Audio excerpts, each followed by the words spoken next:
Hi there, I'm here with Dr. Daniel Crosby, award-winning author, new book coming out this year, The Soul of Wealth, host of the unbelievably excellent podcast, Standard Deviations, which I believe I've watched almost all of the episodes, which I actually listened to, I didn't watch, and someone I'm very proud to call my friend. Daniel, thank you for joining me. Great to be here with you. So what keeps you doing what you do, and how did you initially become interested in behavioral finance?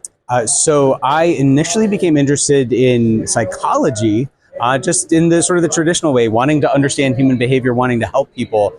But I burnt out of my job as a clinical psychologist and wanted to do work where I could still think deeply about why people do the things they do, but get a little bit more immediate feedback in the form of markets and not have anyone die from it.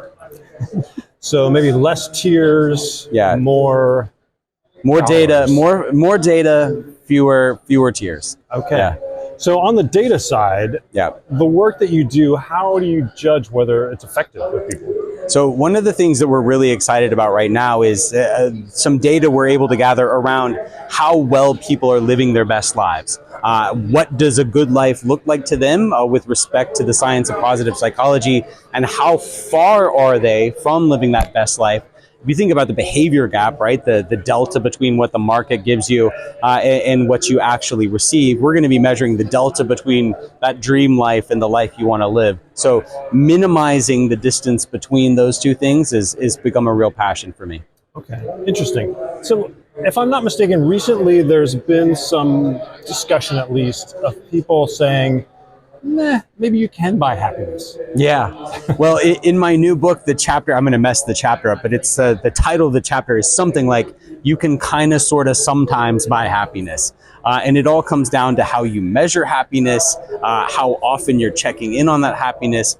But the research basically shows that there's a small cohort of people for whom no amount of money can ever buy happiness. Mm-hmm. There's another small cohort of people who can really, really very well buy happiness. And then there's some folks in the middle where happiness sort of plateaus after you've sort of met the basics of a happy, healthy life. But there's also good research to show that you can spend money in ways that make you happy too. Spend money on time with people you care about, having new experiences, getting yourself out of work that you hate. For me, that's mowing the yard. And then also being charitable, okay. Giving money away very consistently buys happiness, and spending money according to your personality. So for me and you, that means more guitars. More guitars for sure. More guitars. And so when I buy a new guitar, I am happy. I play more guitar. Mm-hmm. I play guitar differently depending on the guitar. No doubt. Then that fades. And then I want another guitar. That's right.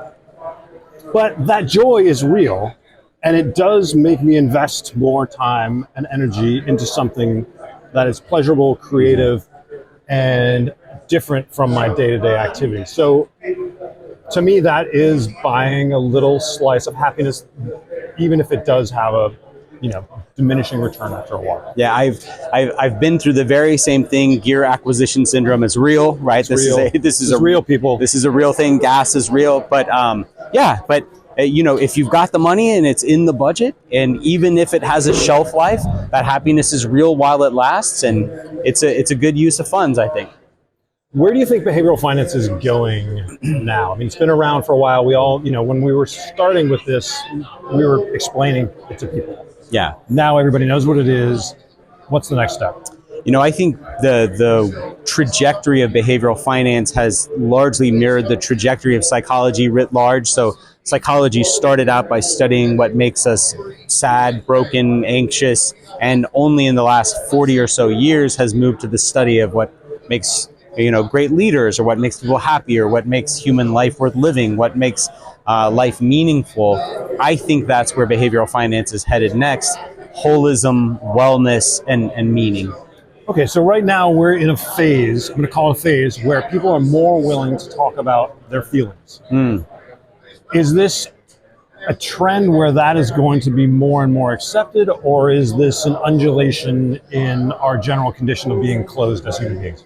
No, I don't think it's an undulation. Great word, by the way. No, I think that's enduring. I think we're going to continue to trend in that way. I mean, we have a massive mental health crisis in this country. COVID exacerbated it.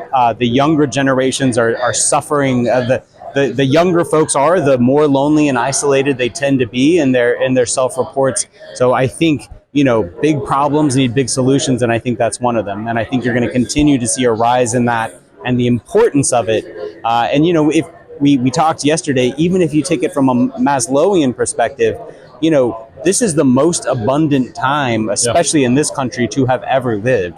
And as people increasingly have the basics of life met, you're going to move up that ladder to more existential, sort of philosophical, psychological, spiritual concerns, and we're going to need to answer those questions. That's awesome. Yeah. Thanks very much, Daniel. Thank you. Take care, everybody. Thank you.